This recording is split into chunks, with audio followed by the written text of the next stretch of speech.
like it. I like how it's darker at the top. And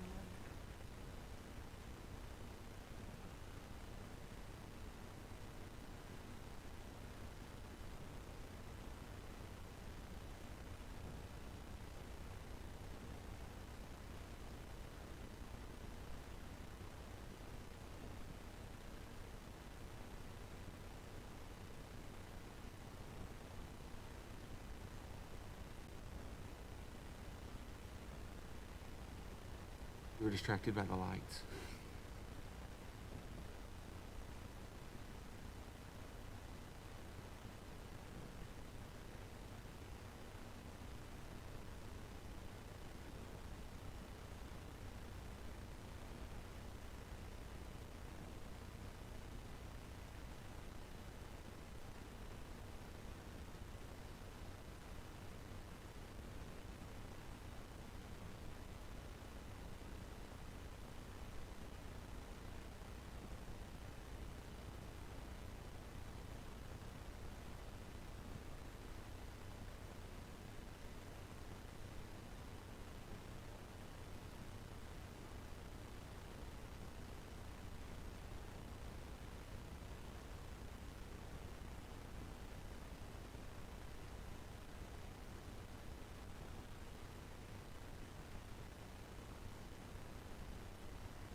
All right, I've got 5:45, so we will go ahead and call the meeting to order. If everyone would stand for a moment of silence in the pledge.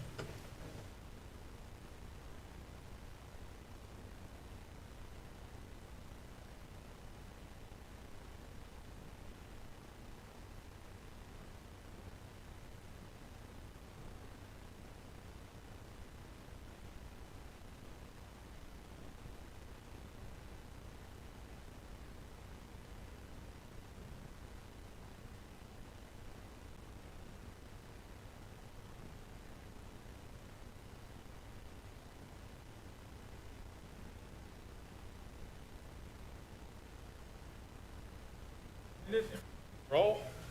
Will, Chairman Floyd, Present. Vice Chair Harrison, here. Thomas, Present. Mr. Burnett, Childs, Ted Horrell is here as well, so all are present. We do have a quorum. Mr. Superintendent, would you like to lead us through our agenda? Would thank you. The first item is the opportunity for public comment. Would anyone from the public like to speak? Hearing none. Next item. The next item is the reports. I would like to request, we have a guest, Trey Watkins with Watkins Uberall. He's discussion item number 2, and wanted to see if we could skip to the approval of the agenda, and then once we start the discussion items, go ahead and move him first, and then I could do my report after the audit presentation. There's not any issue with that. Any objection to go ahead and take in discussion item number 4 now? We want to approve the agenda, yeah, approve the agenda first. No, 4, 2. Discussion item number 2. So let me start over. So what we would like to do is take discussion item number 2 now, and with that modification, approve the agenda as amended. Is there any objection to moving discussion item number 2 above the reports and then approving the agenda as amended? If no objection, we will consider the agenda amended and move to discussion item number 2. Did I get that right finally? Number 2? We got it. Okay. At this point, I want to introduce Trey Watkins with Watkins Uberall, who handled our audit this year, as they have for the past several years. I appreciate him being here and the work that his team did on the audit this year. And I'm just going to let him kind of present the high points. And then if there are any questions from the board, I'm certain he'd be happy to answer those as well. So I'll let you take it away, Trey. I certainly appreciate the opportunity to be here, and we really appreciate you allowing us to do the work. We were engaged to audit the financial statements as of and for the year ended June 30th, 2020. As part of that process, we issued an unmodified or a clean opinion. You may click that, or you got it, okay. So you can go on to the next one. Focusing on the general purpose school fund, they had a fund balance of $7 million assigned for educational expenditures. Fund balance of the general purpose school fund increased $891,000 during the fiscal year ended June 30, 2020. Some key factors are as follows. The property tax revenue increased from 4.4 to 4.6. This revenue is allocated to the Lakeland school system and other Shelby County school districts based upon the percentage of the weighted full-time equivalency of average daily attendance, which is likewise increased. Intergovernmental revenue, which represents primarily state of Tennessee education monies, increased from 9.2 to 9.9. This is also allocated largely based on average daily attendance, which has increased. The change in the total assets, they were about $1 million, or 14% up. Cash and cash equivalents up 1.4. Due from other governmental funds were down 484. Due from other funds up 78,000, and restricted investments up 37,000. The change in total liabilities, there was an increase of 127,000, or 12.4%. There were two main factors in that: increase in accrued pay and related expenses of about 76,000, increase in unavailable grant revenues of about 55,000.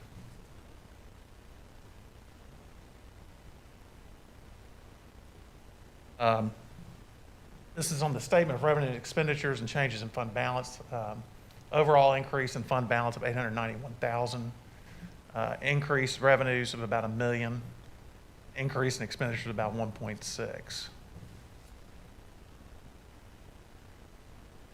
Key highlights or footnotes that you might want to just kind of take a glance at were on page 45. There's a statement that we have to make: expenditures exceeding budget appropriations. There were none, so that's good. Everything you approved, they did not exceed those budgeted line items. Page 54, fund balance by purpose. That kind of explains where everything is. Y'all's report is combined with the city of Lakeland, so you kind of got to go find all the pieces in there. The pension disclosures are starting on page 55, and then again on 65. There's a lot of disclosures related to those pensions that are in there. Report pages 60 and 76, the defined contribution employee benefit plan disclosures are there. And then OPEB disclosures are 60 and 80. So just some things to take a look at. The capital projects fund, I don't have a slide for this, is primarily the big thing there is the big monies that y'all got for the new high school. So those are the $43 million that came in. You'll see those as inflows, and then you'll see asset balances that have those cash balances in there as well. As part of the audit, we need to just kind of communicate. There were no significant audit findings. You know, we do a single audit. This year, I believe we tested the Title I grant revenues, and we had no findings related to those. So the federal government makes us do a special audit. to deal with compliance issues related to the receipt of those funds and the expenditures of those funds. No findings there. There were no sensitive estimates or disclosures that you're not already aware of. Nothing really changed from previous years. There were no difficulties encountered during the audit. Staff, everybody was great to work with, got us what we needed, and everybody's super responsive. There was no major misstatements identified, and there were definitely no disagreements with management of our accounting treatment on things that we were auditing. So one of the things I'd like to offer up, my information is, it's on the screen, but Ed knows how to get a hold of us. If any of y'all have any questions or need us to come sit down and show you specific items or anything like that, we're always available for that. But I would open this up to any questions you might have. Questions? Mr. Burnett? One. Would it be possible, because I love the way that it's summarized here as opposed to read through. Yeah. I'm used to reading the general statement at the beginning of an audit, and that's about it.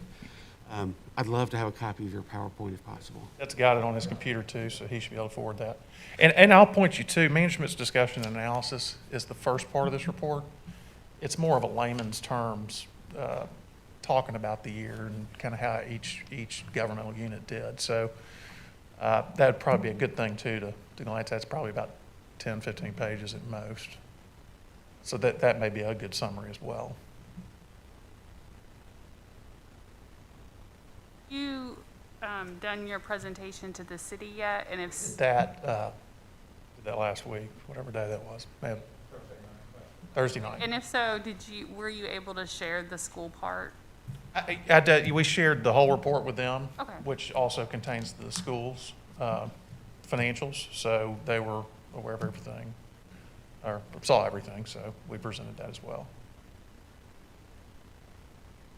Questions?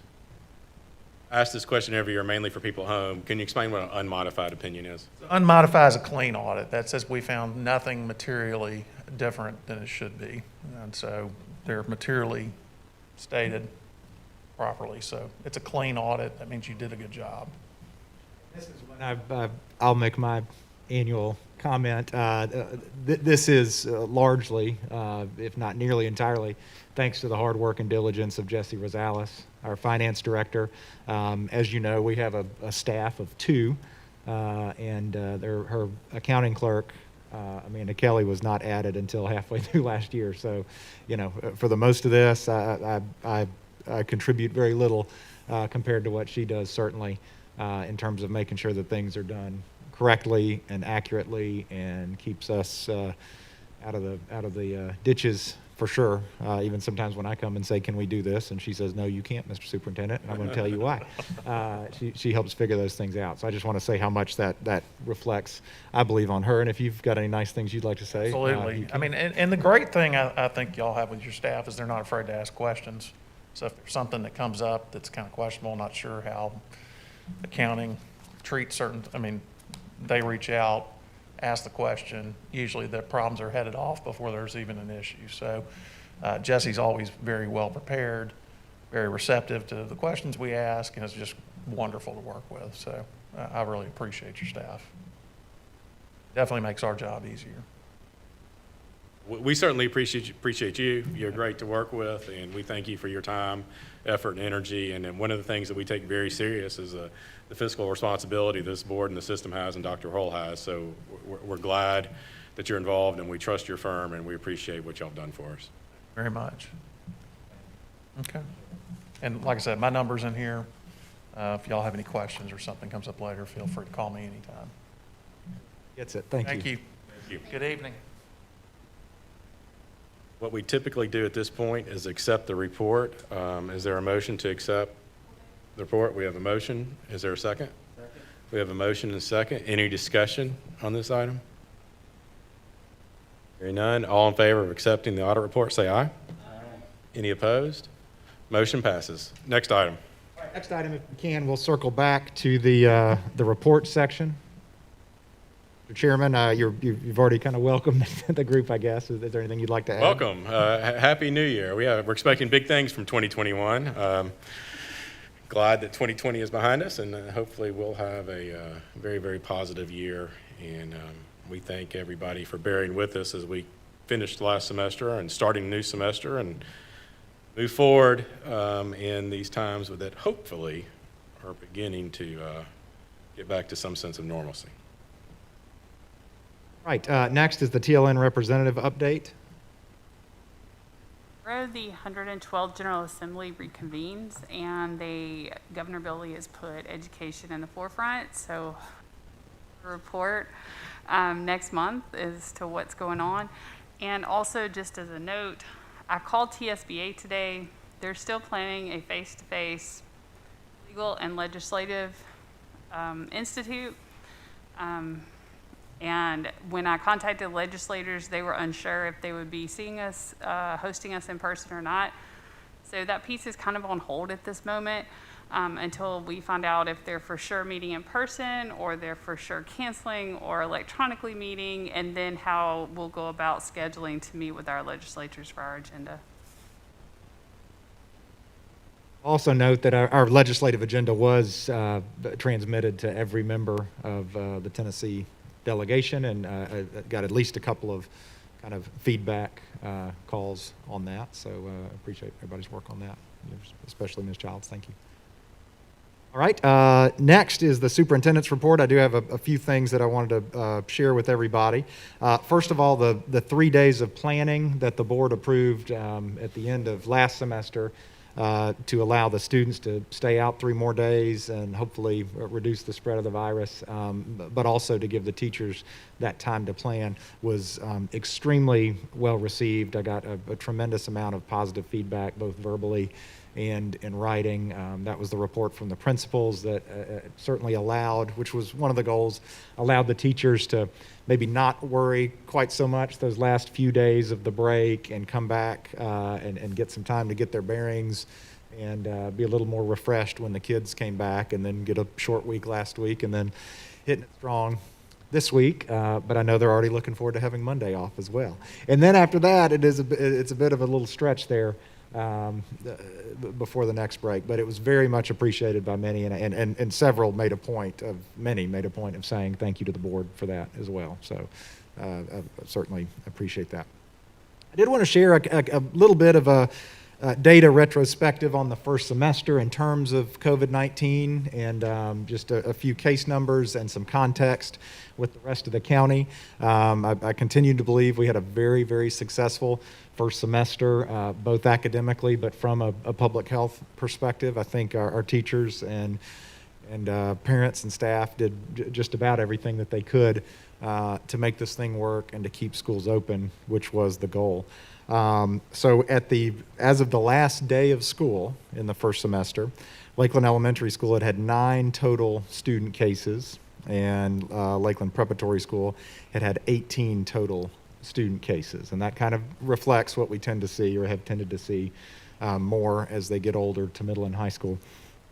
At Lakeland Elementary, that was out of 888 students learning in person, which made for a positivity rate of 1%.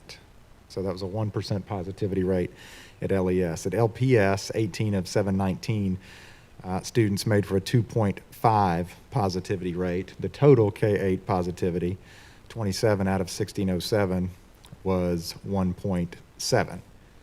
So to put that in some context, these numbers are as of December 15th, which roughly corresponds with our last day of school, although the reporting may not have been head-to-head. The city of Lakeland infection rate, this is for all residents, up to that same point, was 3.1%. In Shelby County, at that point, it was 6.2.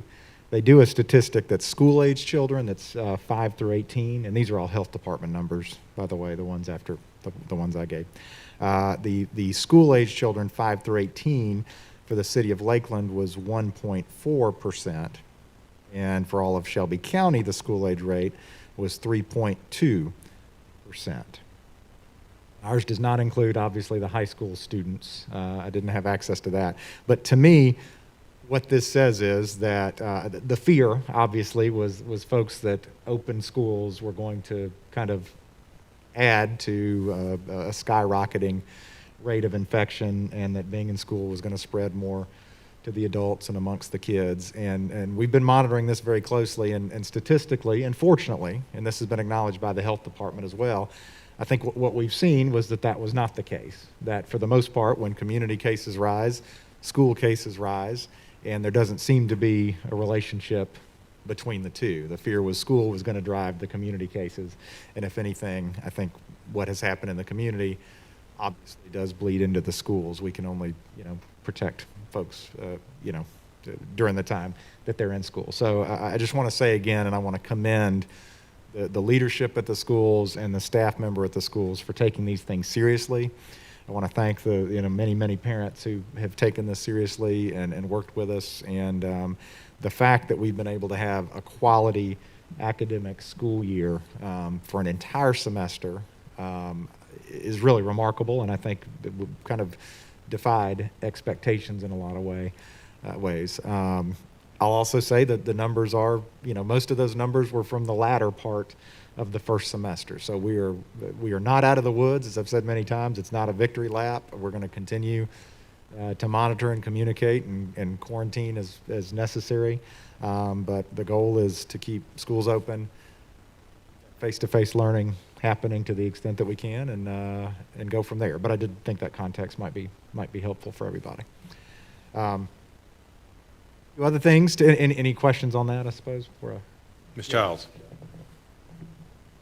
Just curious, is the Shelby County Health Department aware that our school system's averaging a lower rate, considering that most of those are not in-person learning? Because I know they had triggers. At some point, they may say, that can't happen, and I'm just wondering if they're aware of that statistic. They are. It's something that I've brought up certainly to the Joint Task Force before to make sure that they're aware. We didn't know that was going to be the case. I've really pressed from the beginning that data was going to be important in terms of kind of judging the decisions that we made, and possibly, hopefully not, but possibly making decisions moving forward if heaven forbid something like this happens again and we're faced with the same choices. So they are aware, and I will say the Shelby County Health Department has acknowledged many times the good job that those schools that have opened up have done. A few more things to update. You can certainly ask questions on these two. The second highest topic of interest, still amazingly, is the construction of Lakeland Prep on the Lakeland Preparatory School campus. The progress is going very well. The wet weather's been a bit of a challenge, particularly on the athletic field side on the east of Lateral B. But the crew there is mobilized and they're ready to do the grading. We still, at this point, don't anticipate any issues with timeline on any part of the project. And if you drive through there, you can really see the shape of the campus taking place. And I think it's really going to be a remarkable place. We are busy, Dr. Mitchell and I, working hard to finalize things like food prep and concessions equipment, interactive projectors, casework and shelving, and lots of other items that are owner supplied. I will note, and this is really Dr. Mitchell's leadership, we bid out individually a lot of things that many other organizations, school systems would just put in the contractor package because we can save that 6% markup from the contractor. And it sounds like it's a lot of work to save 6%, but over the course of a huge project like this, it really does add up. And again, I appreciate Dr. Mitchell's guidance and experience in helping to identify where the bang for the buck is in those areas. In other financial news, many are aware that ESSER 2.0, which is what they're calling it, it's been called the CARES Act before, but the congressional federal stimulus funds, essentially in response to COVID-19, have been released. Lakeland School System scheduled to receive $1.27 million in new funds based on this. That was announced publicly. You can look up what everybody's getting from the latest round of ESSER. We're still kind of getting some clarity on how those funds may be spent. We certainly want to know what the options are before we make choices, so I can't report how we'll spend those funds. I can report that we will spend those funds, and we'll spend them in ways that help kids and help learning and help deal with the challenges of student learning under the circumstances. Also want you to know the search for land continues, and Dr. Mitchell and I are currently engaged in conversation about a piece of property that looks promising. There's not a whole lot else I can report right now about it, but I just wanted the board to be aware that we've not kind of dropped the urgency on that. That remains a hot item and something that we want to get resolved as soon as possible in terms of the future elementary school land purchase that's been on this board's agenda for quite some time now. We have a meeting scheduled with the municipal superintendents and the health department regarding the deployment of vaccine to teachers and staff. We've been moved up. Educators, K-12 educators have been moved up in the priority list, and then we weren't moved back, but we were kind of put on pause, I think, while the state tries to inoculate as many of the older population as they can, which is, I think, shifted back into the main priority and is the cause of the highest, or the demographic with the highest mortality. So it's understandable, it's frustrating, and we know that the teachers are interested in this, and in fact, we've put a survey out, and we'll report the numbers to the health department in terms of how many of our teachers, if offered, would say yes right now to the vaccine, and we're working on, our goal is to try to coordinate in advance as much as possible so we can be prepared when those doses come out. But the doses are rolling out very slowly, and that's just what we're hearing from a number of people, and we'll see if that changes or not, but that's where it is right now. I don't remember if I mentioned this last month, but announcements have been made about baseball and softball tryouts for the middle school. These are the two latest sports that are being added at Lakeland Preparatory School. So excited to get some new teams going and get some new activities going for the kids. One of the goals, obviously, since we opened the school, was try to offer everything that our neighboring school systems offered, and I continue to be amazed by the job that the faculty and staff and leadership have done there at the school, really to make sure that happens, and in this case, to plan ahead and be prepared for the opening of the high school, so those kids have some background, working with our coaches and with each other.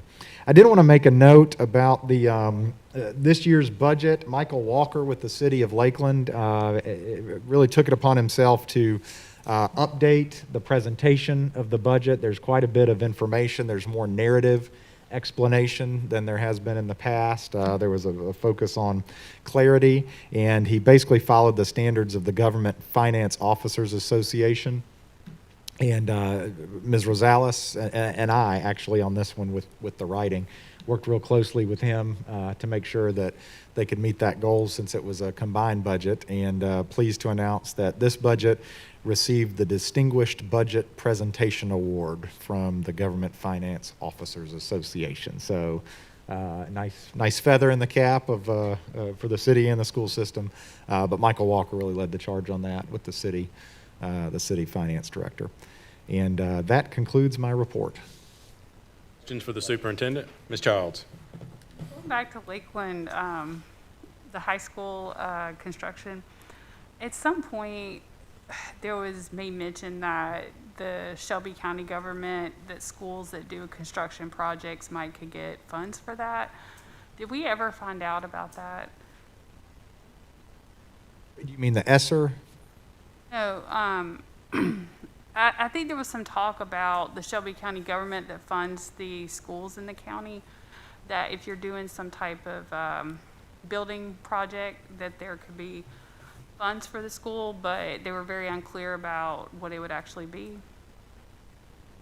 Behind with Shelby County Schools doing construction, they had issued the funds from Shelby.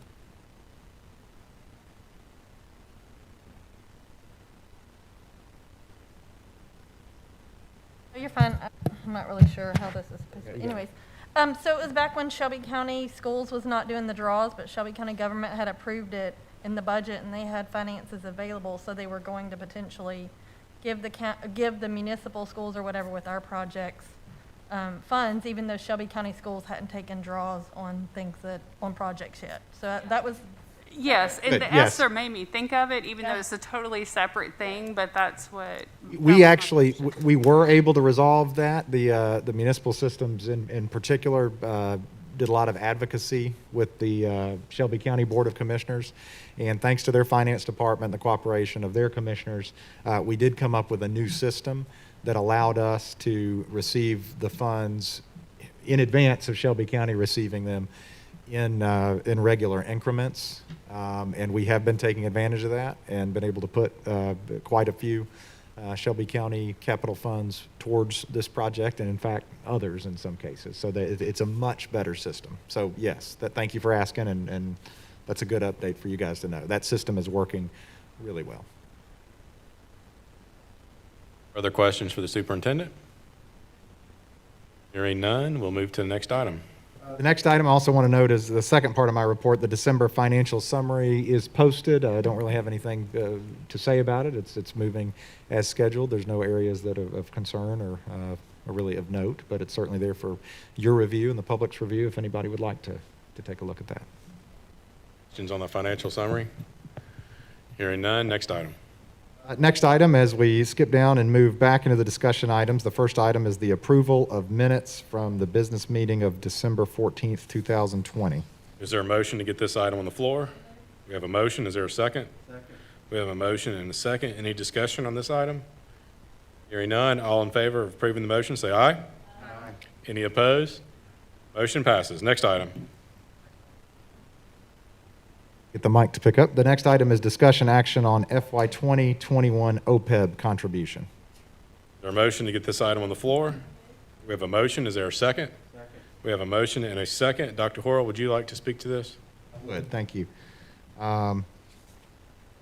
Thank you, Laura and Jeremy, for doing all the motioning and seconding as the recorder. It makes it really easy to keep up with. OPEB is other, as I believe the board knows, but for the public, OPEB is other post-employment benefits. It speaks specifically to the portion of retirement health benefits, health insurance benefits that are available to some employees after retirement. It is something that kind of compounds over the years, and one of the mistakes that some school systems have made prior to us even being formed was not planning ahead for those funds. And it's now required under the audit process that there be an accounting for what the OPEB is, and that there will be an actuarial study done every year to determine what would be the appropriate amount for a school system to contribute if they were on pace to fully fund it. And the idea of fully funding the OPEB was really not even on top of mind for even the previous Shelby County schools. It was kind of a pay-as-you-go thing. We've done a really good job, and every year I believe we have, and I think the auditor would agree, every year we have contributed the ARC, which is the actuarial recommended contribution to OPEB. And typically what we do is we get the fund balance report, and then have frequently made the decision to go ahead and fully fund the ARC for that year. This year's ARC is $475,549. So, and I should also say our OPEB is a closed loop. We closed it shortly after the founding of the school system, so it only applies to legacy employees, and then maybe the first couple of years there. But new employees are not eligible for OPEB, and that's consistent with the other municipal school systems as well. We budget every year $150,000 to go towards OPEB, and then we've made up the balance typically with fund balance. Because of the construction project that we have now that's ongoing, and because of the potential for future projects, and just because it's kind of an uncertain time right now, generally speaking, in terms of what the governor's budget's going to do in education. My recommendation would be to not fully fund that at this meeting. We technically have until the end of the fiscal year to make that contribution, where it would reflect on the audit the next year. There's really no negative consequence for not taking action now. If we decided at the end of if the board decided at the end of the fiscal year not to fully fund it, Really, the only negative consequence is that it would be noted in the audit that it was not fully funded, and then you'd also feel like you had to catch up, be under a little pressure the following year. But certainly open for discussion. It is certainly fine either way, but my recommendation would be to put this off a little bit because it's not. For discussion, would anybody like to speak to this item? I will say that generally I am inclined of funding the ARC in full as we've done in the past. And that's still my belief and position. However, I don't have any objection to waiting till the end of our fiscal year to maybe June to take this up, because it really doesn't matter. Our fiscal year is our fiscal year. We have to do a budget amendment one way or the other. And there may be some wisdom to get 6 months down the road and see what happens with the high school or any other projects. But again, I'll say that I'm generally in favor of funding the ARC in full out of reserves, but there may be wisdom in waiting later in the year to make sure we don't have any surprises with the projects we currently have going on.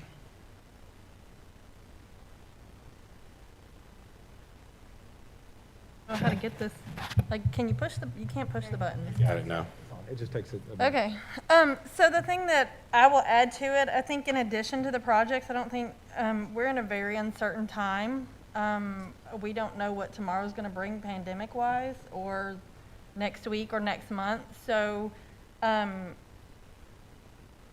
keeping it and still planning to do it or having the intentions to do it in this budget year, I certainly, in favor of that. But from a cash flow position, it allows us to have some flexibility through the end of the year. In the event there is something, I'm more concerned about the pandemic and something come along with the pandemic, more so than I think our construction projects even, because I think we've done a really good job of making sure our construction projects are on track, within budget, and we're saving money when we can and all that. I'm more concerned with the unknowns related to this pandemic because, like we've said, we didn't even know if we were going to get to finish the semester, and we're starting again.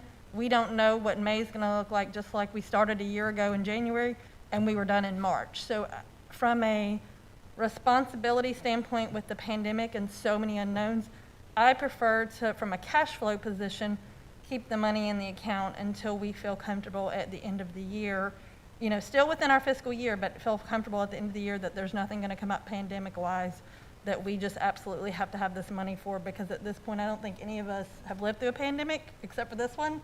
And so there's just so many unknowns related to it. I think it's a safe place to be and still keep it in this fiscal year to act on it at this point in time. I would agree with both comments from the chair and the vice chair. And add, really to reiterate what you said, it's one accounting period. It's not as if we're delaying a quarterly payment behind, so I would be in support of this measure as well. Thoughts? Sometimes the summer school board meetings get canceled or rescheduled. Do you see a problem putting it on May instead of June? No, I think May we'd be in a good position to make that decision in May. Or comments or discussion? I'll make a motion to table this item to the May board meeting. Is that appropriate? We have a motion, is there a second? We have a motion and a second. All in favor of tabling this item until the May business meeting, say aye. Aye. Any opposed? This matter will be tabled until May. Dr. Horrell, do you have that note? I do. I'm a little nervous, Jessica's not here. You should be, probably. I made the motion. No, I appreciate that. Very good. And next item, thank you. Next item, discussion action on election of school board chairman and vice chairman. Is there a motion to get this item on the floor? We have a motion. Is there a second? Second. We have a motion and a second. This is one of our annual agenda items. This board has the duty of electing a chair and a vice chair annually, and so at this time it would be appropriate to open the floor for nominations. They to serve as chair again. And we'll take these one at a time just to make it easy for record keeping. Are there any other nominations for chair? I move to close the floor to nominations for the chair. Have a motion to close the floor for nominations for chair. Is there a second? We have a motion and a second. All in favor of closing the nominations, say aye. Aye. Any opposed? We're closed, and we'll go back. Was there a second to Jeremy's nomination of Chairman I Floyd? don't think you have to have a second Okay, on a okay. nomination. I could Thanks. be wrong, but. If you need one, I'll second it. yeah, Probably correct. Okay, you got it. Just as a note, just note that Ms. Harrison nominated seconded the nomination. Thank you. So, and Mr. Plumley, you might check me on that at some point and see if I got that right. So all in favor of approving the nomination, say aye. Aye. Any opposed? The motion passes, and it is my honor and privilege to continue to serve as your chairman. Thank you very much. It's very appreciated. We will move to nominations for vice chair. At this time, it would be appropriate to nominate a vice chair. I will open the floor up for nominations. I've not spoken with her, but I'd like to nominate Laura Harrison if she'd be willing to continue. Be very honored. We have nominated, there's a nomination for Ms. Harrison, and I will second that if we need it. And then, are there any other nominations for vice chair? Hearing none, all in favor of approving Ms. Harrison as vice chair, say aye. Aye. Any opposed? Ms. Harrison, congratulations. I believe that concludes, Dr. Horrell, were there any other I believe that concludes That was it. item number 4. So we will move to item number 5. Is there a motion to get discussion/action on approval of fiscal year 2021-22 budget calendar? We have a motion. Is there a second? Second. We have a motion and a second. Dr. Horrell? Yes, this is based on school board policy and state law. I believe that the board would approve a budget calendar. This budget calendar reflects the same schedule that we've used generally to develop the budget for the last several years at least. It is prepared in coordination with the city's deadlines for completing the budget, since it is done hand in hand with the city. Any discussion on this item?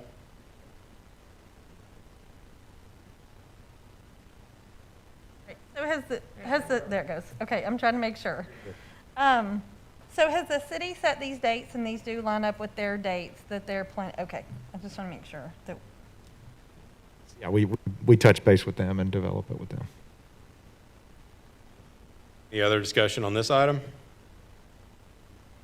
Hearing none, all in favor of approving the budget calendar, say aye. Aye. Any opposed? Motion is approved. Next item.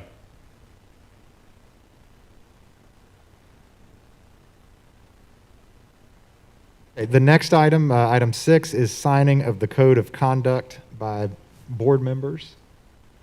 And this is one that's just actually, it's there as a note, taking to note that they have been signed, although I do have a mea culpa. Unless you've got those in front of you, that may have been amiss. When Ms. Millspaugh was not able to be here today. So that's my fault. I should have checked that. But if we could just make a note of that, I will print those immediately after the meeting, if the board would sign those for us. And we keep those in our records here in Lakeland School System. Sign one, though. You may have signed them last. Well, Jeremy and Maybe I y'all just, did. we just, the You two of two. us just did. I believe you because did. Yeah.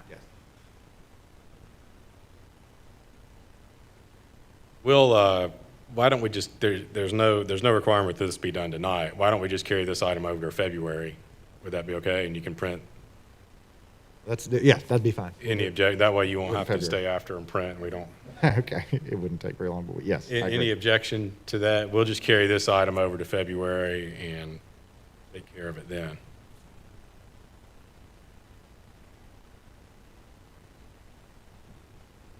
Just to item number 7. Item number 7, discussion action on approval of policy 5.3052, COVID-19 administrative leave. This is technically a first reading of a new policy, but because it is timely, I would recommend or see if the board was interested in suspending the rules so we could approve this policy on first reading. We'll take these one at a time. First, let's get a motion to get this item on the floor. Is there a motion? We have a motion. Is there a second? We have a motion and a second. Dr. Horrell is requesting that we suspend the rules. Our policy currently requires a new policy that comes before the board to have 2 readings. Suspending the rules would eliminate that requirement, which would mean this policy, if so approved by the board, would become effective immediately. Is there a motion to suspend the rules? We have a motion. Is there a second? We have a motion and a second. All in favor of, we're just talking about suspending the rules. All in favor of suspending the rules, say aye. Aye. Any opposed? All right, we will have suspended the rules, and we'll move back to the main motion, which is the policy. Any discussion on the policy? Dr. Horrell, do you need to comment on the policy? I will. So the first, there was, excuse me, there was the creation of the FCCRA, which was basically the FMLA that was specific, and FMLA is Family and Medical Leave Act. It was updated to be specific for COVID-19 and to make sure that the impacts of COVID-19 were covered because they are different from a typical FMLA, and it anticipated employees being out either because they were ill or because they had been quarantined, or in some cases because they had to take care of a child who had been quarantined, or in some cases because the child's school was closed because of COVID-19, or all these different situations. That actually expired at the end of the year, but obviously the pandemic did not expire at the end of the year, and we still have employees that are in those situations. So as an item of note, ESSER can be used to cover costs associated with the FCCRA from the first semester, and could also presumably be used to cover costs, we're not 100% sure on that, with the second semester. So what this policy does essentially would extend the provisions of the FCCRA to make sure that our employees are still covered, and it basically means that they wouldn't have to use their own sick time if they do have to be out. There are limitations on it, and there is some documentation required, and it deals with, you know, in our policy, who's allowed to do telework and things like that. But the policy generally is an extension of the same policies that were in place during the first semester, only they weren't our policies, they were federal policies at that point. I'll open the floor up for discussion on this item. Any discussion on this item? Ms. Thomas? This policy has a statement in it that if the federal policy is readopted, then ours abides by the rules of the federal policy, correct? Does, and it also has a built-in sunset that if there's no action taken by the board, it would just expire. Right. Yes. Okay. Childs? So the date of March 31st, are you just, where did that come from? Are you really optimistic? That was one of the, excuse me, that was a recommendation by, I'm sorry, a human resources consultant that advised on this. To be honest, I'm not sure where that date itself comes from. Something that we'd have to revisit either in March or shortly thereafter. Mr. Burnett? One question, Dr. Horrell. Item 4 under the I'm numerical not sure your things. mic is on. Oh, sorry. Picking up. Item number 4, line 16 on the policy, is caring for an individual subject to an order described in 1 or self-quarantine is described in 2. Typically, I'm used to seeing FMLA-style policies talk about caring for an immediate family member. This does not speak to that, so I'm wondering, would this be caring for a parent at home as well, or someone that was not typically that immediate family member definition? It says, you know, what it says, so you may be pointing out something that would be worth updating. I would have to, unfortunately, Jessica's not here. I'd have to check with her. I know we haven't covered any situations that were outside of the immediate family, but you're correct that doesn't to specify that. Would it be appropriate to amend the policy, an individual, something along the lines of an individual that's covered in FMLA? Isn't there a specified list for FMLA of relationship or whatever? So could it potentially be that the policy is modified as caring for an individual as defined by FMLA policy or FMLA, somewhere in there to just add the wording to say how that policy spells out individuals that are applicable. I'm just saying, would that suffice to limit it to the situations that we've been covering? I don't know enough, I'm just being Okay. honest, I don't know enough about FMLA to know if that would give us the clarity we need on it. The FFCRA that expired in December specified that the individual, if you're caring for an individual, the individual must be someone with a personal relationship to the employee. That's as specific as FFCRA got. It's not very specific. Not very, right. What we could do, and I will say, this is Lakeland School System policy, so it doesn't, you theoretically, you could take out number 4 totally. You could take out everything but number 1. You could, you don't have to do it at all. There are some systems that aren't honoring it beyond the expiration. So we could say at the discretion of the superintendent or designee, which would give us some time to make that decision, but it wouldn't have it in writing right there. I don't recall that coming up. It has not come up so far because I've been involved with just about all of them, but it certainly could. I guess if somebody said they wanted to take time off work to care for their friend that had COVID-19, I suppose. I like leaving policies vague for you to make that interpretation where appropriate, but also providing you that clarity, balance that we needed. And this one just, and that I brought it up now because I didn't even really realize it this afternoon when I read it. I don't want to throw a wrench in the works, but at the same time, maybe it is the suggestion to add caring for an individual, subject to order, blah, blah, blah, as deemed appropriate by the superintendent or designee. You could put that language in there tonight and then come back in February and amend it with more specific languages if it's helpful. I would give Mr. Plumley and Dr. Horrell and Jessica time to research what the appropriate language would be, I guess, to match the previous policy. And Ms. Thomas may have identified that for us already, but it would give us maybe Mr. Plumley and Jessica time to verify it. I'd be comfortable moving forward with that. I think that would give us what we need from a school system to at least have our bases that far covered, and then we could from there. There was a motion to amend. What was the proposed amendment? For an individual subject to an order as described, whatever. And I'm not really sure you're better with the wording than me, but as an individual as deemed.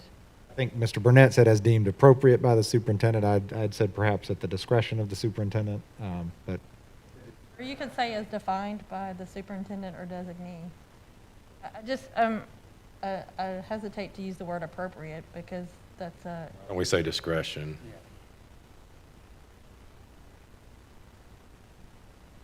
Dr. Horrell, I'm going to give you a minute, but then when you read us back the proposed amendment.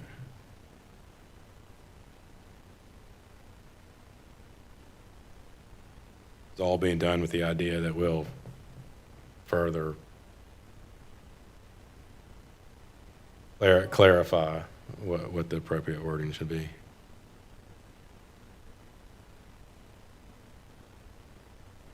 Okay, so the amendment would then have number 4 read, is caring for an individual subject to an order described in 1 or self-quarantine as described in 2 at the discretion of the superintendent or designee. All right, so there's a motion to make that amendment. Is there a second? We have a motion and a second. So The motion, Jeremy, Laura? Jeremy, it's fine. go with Mr. Burnett making the motion and Ms. Thomas with the second. We have a motion and a second on the amendment. So is there any discussion on the amendment? And let us know if the wording needs to be updated, and if so, we'll bring it back to our February meeting. Right. Okay, Yep. okay. Add to the March agenda to reconsider this? Yes. Would do that. Yeah, we'll go ahead and put it on the agenda regardless. Worst case scenario, I'll just report that there's no changes necessary and we'll move on. But we'll go ahead and load it onto the, I would assume the I February. said March, February, I'm sorry, February, yeah. February. And also in March, because it expires March 31st? Oh, referring to to put it on the March to see if we need to extend it. Can do that as well. And should do that as well. I agree with you. Okay, so currently, the only thing before us is the amendment. Any further discussion on the amendment? All in favor of approving the amendment, say aye. Aye. Any opposed? The amendment passes. So now we're back on the main motion, which is the policy as amended. Any further discussion on the policy? So just a question for clarity. The policy is a mirror or the same as our current policy as 5.3051? Or are there any differences that we should be aware of? I was trying to compare the two side by side and I was struggling to do that, but 5.3051 has a 5 and a 6, and the 5 defines care of a minor. So 5 is caring for a son or daughter whose school or place of care is closed. 6 is kind of more of a catch-all, is experiencing any other substantially similar condition specified by the Secretary of Health and Human Services. We did remove that. So, I mean, that number 5 was intentionally removed. There we take care of 5 because we're talking about caring for someone at the discretion of, right? I mean, to be fair, under this update, it would not cover someone's school closed, that situation. So that would be the change. In my mind, or wouldn't lead to discretion over 5. 5 is being eliminated as a reason. Okay. Further discussion on the policy? Hearing none. All in favor of approving the policy as amended, say aye. Aye. Any opposed? Policy is approved. Next item. Or I apologize. Who made the motion to approve the main motion? Oh, we made it when you brought it to the floor, I guess. Right. Okay, yeah, okay.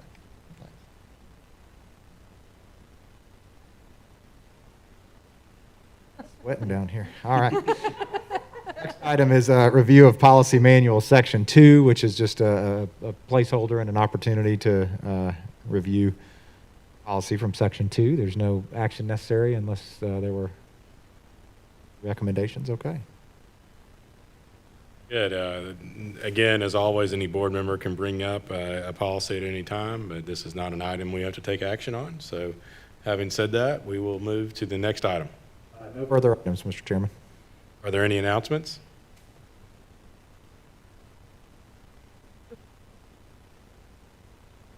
no, I don't, I almost need to like lean up into it. I don't know. So are we going to discuss at our next meeting about the legislative day? Or are we going to get an update, an email? Like, what's I remember we had a discussion about cancellation deadline.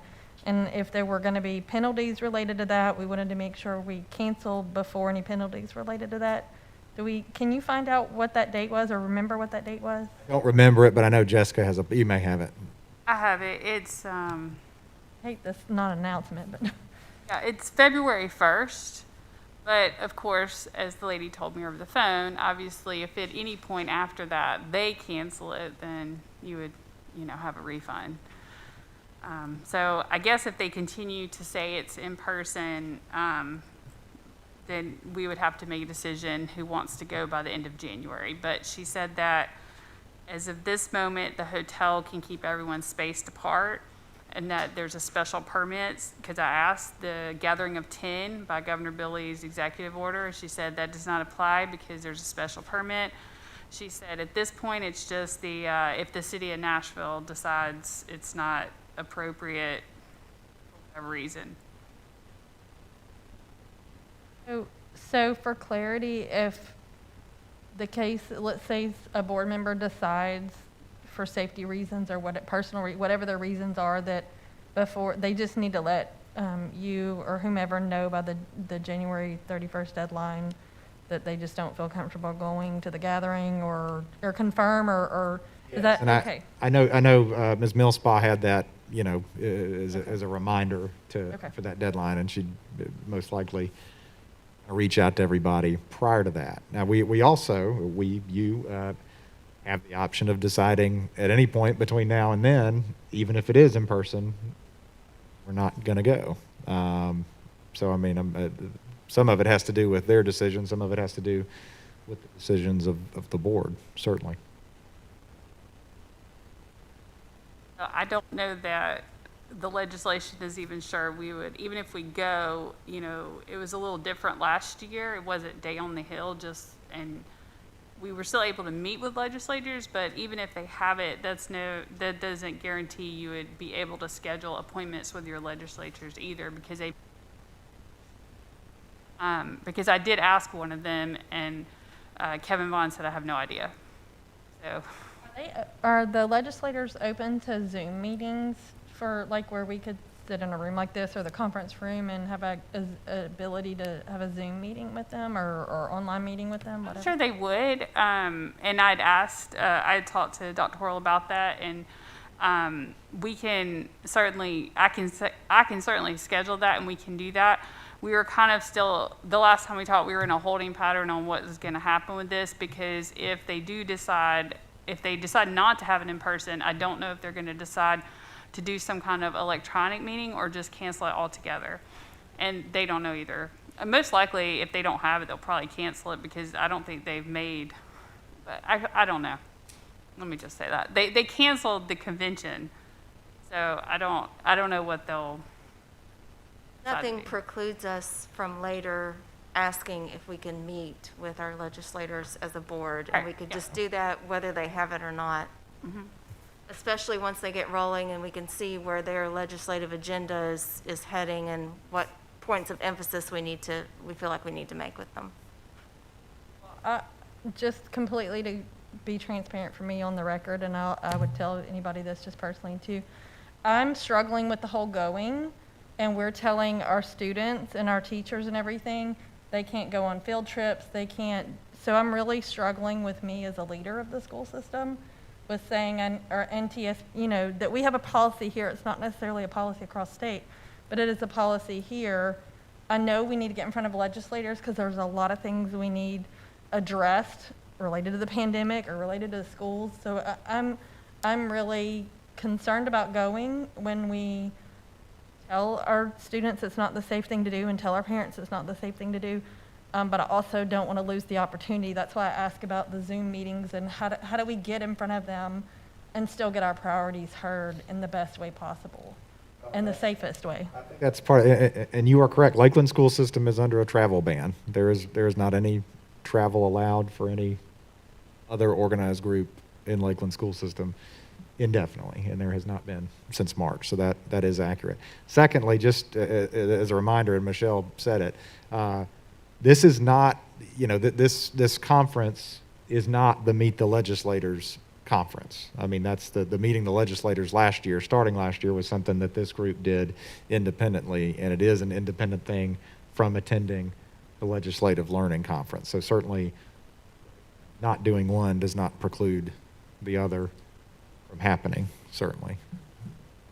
I'll just go ahead and let you know, take my name off the list because I don't feel like it's something I should do with our current situation. I'm trying to be transparent to the rest of the board too, so everybody can set their own expectations as to how to move forward. I think Ms. Harrison actually makes a really good point, and something that I hadn't considered or thought about, in the sense that I think as leaders, you lead by example. And if the position is that the school system is not allowing traveling for whatever reason, I don't know that it would be appropriate for the school system to pay for us to travel to attend an event in February, when there's no indication that anything is going to be significantly better at that point in time. this is not a business item, but maybe it would be appropriate if there's no objection from anybody on the board that we make I'd like to make a motion to add this item to the agenda, and we can discuss it and decide whether or not it's appropriate for us to cancel this event. Second that motion. We have a motion from Mr. Burnett. Is there a second? I guess I made the motion and a second for Mr. Burnett. He's struggling enough. Oh, it's, well, It's the microphone. That was the chairman with the motion. Thank you. It's the we do, microphone. so we do have a motion and a second, so it would be appropriate to discuss. I'll speak, I've already said what I think. And I'll give Ms. Harrison credit because it hadn't dawned on me that we're not allowing students to travel. And I think that is a very, very, very valid point. And I think we should lead by example, and I don't think it's appropriate for us to travel to this event. Hopefully there'll be other ways for us to communicate with our legislatures, and we can do that. And, you know, who knows, as session goes on, there may be an appropriate way for us to do that. But I think that's a good point. Any further discussion, comments? I just want to thank Ms. Harrison for bringing it up and putting it in that perspective. Totally agree. Any other comments or discussion? I would just ask that I hope maybe if you can schedule just even Google Meets or whatever, maybe get with Wanda and see if they're interested in even participating in those. Would love to be able to talk to legislators about the things that we're facing right now with this pandemic, and hopefully they understand why we can't be there, or why I won't be there at least. Maybe you can project out a little and, you know, as you see what things are in committee and kind of see where things are headed and which things on our agenda we feel like need the most, you know, discussion, conversation with them in a screen-to-screen kind of environment. We can certainly, if you spoke to somebody and they said, here's the date, here's the time, I'll set up the Google Meets. I mean, we can do that. There's no issue there. I believe they travel on Mondays. I believe that's what I was told last time. So, I mean, would you want me to try to attempt to set it up on the day of Tuesday, the 16th? That's what we would have done if they would have even seen us face to face, which I don't even think they're admitting visitors anyway. So there was a good chance, even if we had traveled, we wouldn't have been able to see them face to face while there anyway. I mean, do you want me to just try to aim for that date, or? That week is visitors, or even if you see when it's moving along a calendar, and that maybe it would be appropriate later for this piece of legislation as it's moving even out of the education subcommittee to the full committee, things like that. Even if you see it's a different date that would be more advantageous when it's fresh in their mind, we don't have to. I don't have a preference to have it all on one date. I'd rather it be targeted, strategic, with when it's moving along and we see that it's appropriate, than necessarily a certain, we got to do it on this date. So I defer to how you watch the. I think it's going to be difficult for you to confine them to a day, so I think maybe giving them a window would be easier to get things scheduled. I think you're going to see how, some may be responsive and some not, so I think that maybe. I mean, last time they all responded, and their calendars fill up really quickly. So, and I mean, I started scheduling in December last time, but we waited because we were trying to, you know, figure this whole thing out. So, you know, I'm just thinking through, you know, if everyone's availability, it just gets a little tricky, you know, if I just say, oh, this week, and then nobody can meet at any of the times. So that's why I was kind of just throwing out a day, since that's when we're going to do. But, you know, obviously if they can't meet that day, I'll pick another, and whoever can come. I don't know, do you have any feedback or guidance on picking a date to try to, or a week or whatever? I would think generally earlier is probably better. I mean, I know there are school districts meeting with local legislators right now to kind of shape the upcoming agenda rather than responding to, you know, the bills that have already been filed. I think we did a good job getting the agenda out ahead of them, and I think they they take a look at those things. On the Google Meet, I'm assuming we wouldn't all be together, so I would think we would all be in our individual locations, which does make it a little easier to coordinate. You don't have the travel time, so I think you could pick a couple of days and get the more flexibility you give them to get. I know. I don't know about y'all. I know for me, there's one in the morning and a couple in the afternoon. If you have them on the calendar, it's scheduled, but y'all have other jobs. My job is to be available for that. So. I think early February, mid-February, and just see when you can get on people's calendars. I think you're probably looking at Tuesday through Thursday, and just see when you can get on a calendar, and we'll try to make it work. Just go for that first week instead of, there's definitely not anything magic, I don't think, about those couple of days that they schedule that thing. So I think maybe the week before would give us a little, February, okay. yeah. And just for,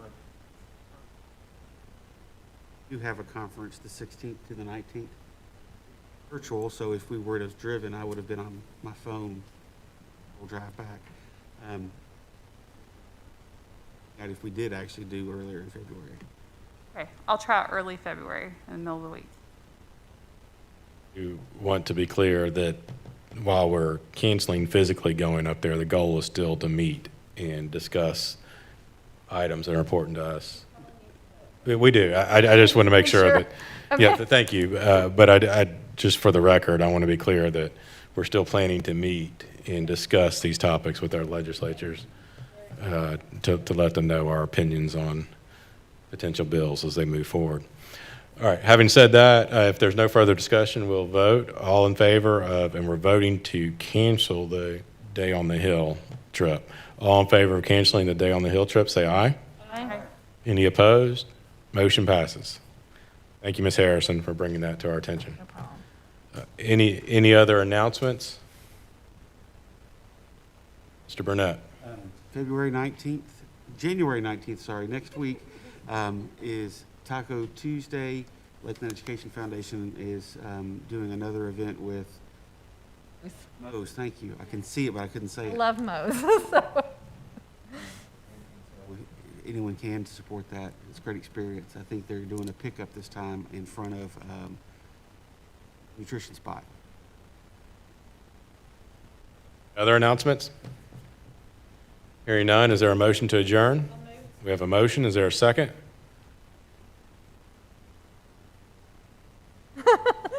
We have a motion. I will second it. We have a motion and a second. All in favor, say aye. aye.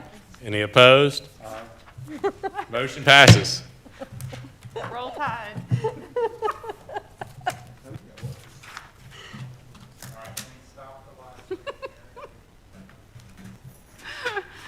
I'll have to go watch this new video.